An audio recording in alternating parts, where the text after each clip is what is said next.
Hi guys! Today, magluluto tayo ng easy air fryer crispy pork belly.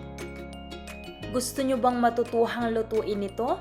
Panoorin nyo ang video na to hanggang sa dulo ah! Tara! Magsimula na tayo!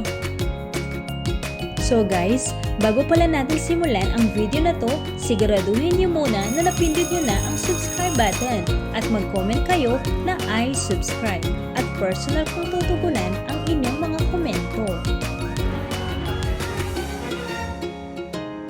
At heto ang mga sangkap na gagamitin natin. Meron tayo ditong pork belly, paminta, at ng salt. So sa una guys, hihiwain na natin sa maninipis na peraso ang ating pork belly. Nang sa gayon, madali na itong lutuin.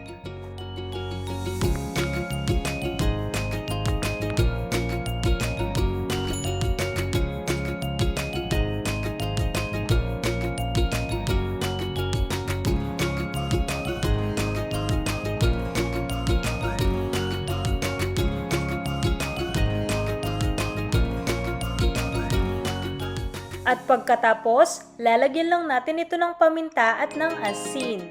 At imamassage natin ito gamit ang ating kamay. Paalala lang guys na dapat nakapaghugas na kayo ng kamay bago nyo gawin ito.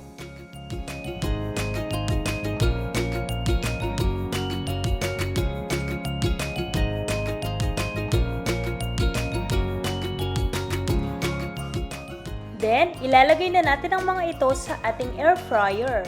At lulutuin natin ang mga ito ng 20 minutos o hanggang sa mag-golden brown na ang kulay ng mga ito.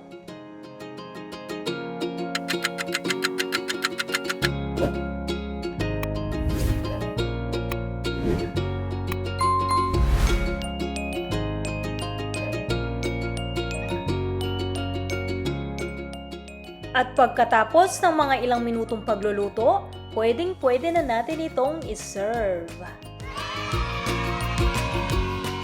At heto na guys ang ating easy air fryer crispy pork belly recipe.